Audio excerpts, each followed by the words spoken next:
khawatir itu adalah bahwa itu akan menggerus suara mereka, ya.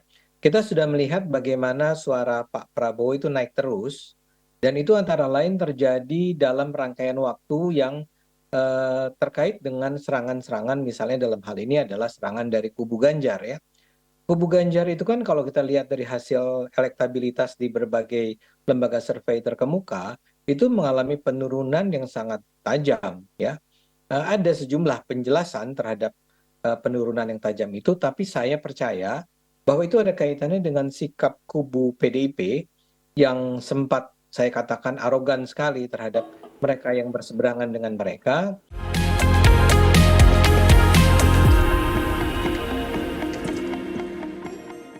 Pemirsa, secara konstitusi, seperti apa proses pengujian material di Mahkamah Konstitusi terkait tuduhan Presiden melakukan pelanggaran berat?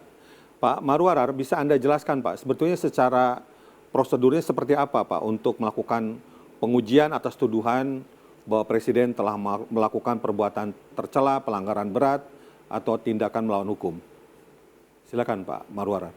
Ya, jadi kalau kita perhatikan setelah DPR misalnya berpendapat di dalam suatu rapat pleno dengan apa yang dikatakan quorum 2/3 harus hadir anggota dan 2/3 menyetujui menyatakan bahwa Presiden telah melakukan pelanggaran konstitusi antara lain misalnya korupsi, maka pendapat ini baru pendapat politik yang harus diuji di MK, kemudian ini dibawa ke MK oleh DPR, dan DPR itu ada yang dikatakan seperti seorang penuntut umum untuk menuntut Presiden itu di MK bahwa dia telah melakukan pelanggaran itu. Dan DPR itu kemudian dengan apa yang dikatakan seperti penuntut umumnya, misalnya ketua komisi kah, dia harus membuktikan dengan apa argumentasinya itu bahwa dia melanggar hukum, tentu seperti halnya hukum acara, maka diperlukan bukti misalnya saksi, ahli, alat bukti tertulis lainnya menyatakan misalnya dia korupsi. Dan kalau alat-alat bukti itu lolos dengan standar pembuktian dalam hukum acara dan menurut konstitusi sudah sah di dalam proses MK, maka MK menyetujui pendapat daripada DPR bahwa Presiden telah bersalah. Nah, putusan ini akan dikembalikan kepada DPR dan DPR kemudian akan mengambil suara, dia akan memutuskan apakah dia akan memecat seorang presiden itu, tetapi dengan quorum yang lebih berat lagi, 2/3 dari 3/4 yang hadir. Tentu saja kemudian ada kemungkinan bahwa karena besok misalnya sudah dilantik presiden yang baru, dianggap tidak perlu lagi dipecat kan. Nah, ini merupakan pertimbangan-pertimbangan yang ada di situ. Tetapi prosedurnya jelas, sesudah dari MK kembali kepada DPR, DPR akan mengusulkan kepada MPR untuk dipecat. Nah, di sini tentu forumnya menjadi lebih berat lagi, dan di dalam MPR tentu komponen DPD sudah ikut menentukan. Dan kalau di sana dipenuhi apa yang dikatakan forum yang disebutkan itu, maka jelas Presiden akan resmi berhenti. Tetapi itu tentu kalau dia masih dalam masa jabatannya itu. Kalau sudah lewat, saya kira inilah yang dikatakan tidak ada lagi urgensinya untuk memberhentikan Presiden. Tapi dia sudah berhenti. Tetapi dari sudut hukum barangkali saya kurang tahu apakah masih perlu dinyatakan oleh MPR dia dipecat. Ini merupakan praktek yang belum kita alami sebenarnya dan membutuhkan suatu seperti jurisprudensi atau praktek MPR. Saya kira demikian. Baik Pak Marwara, kemudian untuk Ade, sejauh mana dampak dari isu pemakzulan ini untuk paslon nomor 2? Dan bagaimana Anda dan kawan-kawan menyikapi isu ini? Ya, saya tahu bahwa nggak semua orang suka ya kalau kita mengaitkan isu pemakzulan ini dengan pilpres sekarang. Tapi jujur saya akan mengatakan bahwa itu jelas ada pengaruhnya. Jelas itu ada kaitannya. Mungkin Pak Marwan tidak, tapi ada banyak pihak yang mengangkat isu ini, terutama karena ingin menunjukkan bahwa orang yang berada di belakang Pak Prabowo itu adalah seorang yang tidak punya legitimasi untuk menjadi seorang presiden, ya. Dan kalau ini terus dilakukan, saya sih khawatir ya.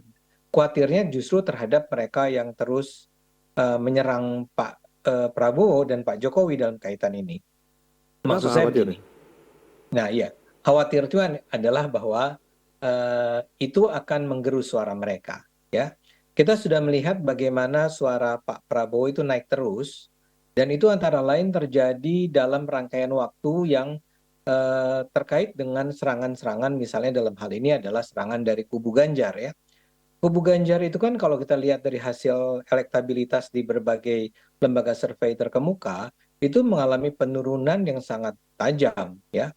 Ada sejumlah penjelasan terhadap penurunan yang tajam itu, tapi saya percaya bahwa itu ada kaitannya dengan sikap kubu PDIP yang sempat saya katakan arogan sekali terhadap mereka yang berseberangan dengan mereka, yang menyerang terus Pak Jokowi, menyerang Gibran, menyerang Pak Prabowo, menyerang pemerintah saat ini yang Iya, dikatakan sebagai tapi mirip itu kan Orde tim Baru. ses, Bang Ade. Itu kan Ya, serangan kita yang dilakukan secara formal oleh tim ses atau oleh pendukung paslon tertentu, dalam hal ini Anda mengatakan PDIP gitu. Nah, sementara yang dilakukan oleh Pak Marwan Batubara dan kawan-kawan ini adalah kelompok orang-orang di luar itu dan menyebut dirinya bahkan petisi 100. Di dalamnya bahkan ada akademisi dari UGM kan?